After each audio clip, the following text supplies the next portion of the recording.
ನಮಸ್ಕಾರ ರೀ. ನಾವು ರಮೇಶ್ ಬಿಷ್ಣುಕೊಪ್ಪ ಅಂತ ಹೇಳ್ರಿ. ನಾವು ಮಾರಾಪುರದವ್ರು. ನಮ್ಮ ಗ್ರಾಮ ಪಂಚಾಯತ್ ಬರೋದು ಮದಮಾಯಿ ಒಳಗೆ ಐತ್ರಿ. ಮುಂದೆ ನಾವು ಸಣ್ಣ ರೈತರು ಇದ್ದೀವಿ ರೀ. ನಮ್ದು ಸಣ್ಣ ರೈತರು ಅಂದ್ರೆ ನಾವೀಗ ಅಲ್ಲಿ ಕಬ್ಬು ಹಚ್ಚಿ ಮೊದಲು ಕಬ್ಬ ಬೆಳೆದ್ರಿ, ಏನು ಲಾಭ ಅನ್ನಿಸ್ಲಿಲ್ಲ ರೀ ನಮಗೆ.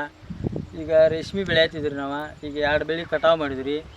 ಈಗ ರೇಷ್ಮೆ ಒಳಗೆ ಕಬ್ಬಿನಕ್ಕಿಂತನೂ ಒಂದು 0.5% ಜಾಸ್ತಿನೇ ಅಂದಂಗೆ ರೀ. ಅದು ಕಬ್ಬು 50,000 ರೂಪಾಯಿ ಆತಾರೆ, ಇದು 1,00,000 ಬರ್ತೈತೆ ರೀ ನಮ್ಗೆ. ಆದಾಯ ಚಲೋ ಐತೆ ರೀ ರೇಷ್ಮೆ ಬೆಳೆಗಾರ ರೀ. ಆದಾಯ ಸಣ್ಣ ರೈತರಿಗೆ ಭಾರಿ ಅನುಕೂಲ ರೀ. ಅದು ರೇಷ್ಮೆ ರೀ ಒಂದು ನಾವು 5, 10, 15, 20,000 ರೂಪಾಯಿ ಖರ್ಚು ಮಾಡಿದ್ರೆ ಒಂದು 70-80,000 ರೂಪಾಯಿ ನಮಗೆ ಮನೆ ಇನ್ಕಮ್ ಬಂದೈತೆ ರೀ. 130 ಲ್ಯಾಂಗ್ ಸೊಳ ಹಾಕಿದ್ರಿ. 131 kg 650 ಗ್ರಾಮ್ ಗೂಡು ಆಗೈತೆ ರೀ.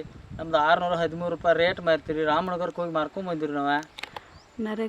ನರೇಗಾ ಯೋಜನೆಯಿಂದ ನಮ್ಮ ಸರ್ಕಾರದಿಂದ ನಮಗೆ ಇದು ಬಂದೈತೆ ರೀ, NRG ಒಳಗೆ ರೀ. ಒಂದು 196 ಲೇಬರ್ಸ್ ಇದನ್ನು ಹಾಕ್ಯಾರಿ ನಮಗೆ ರೀ.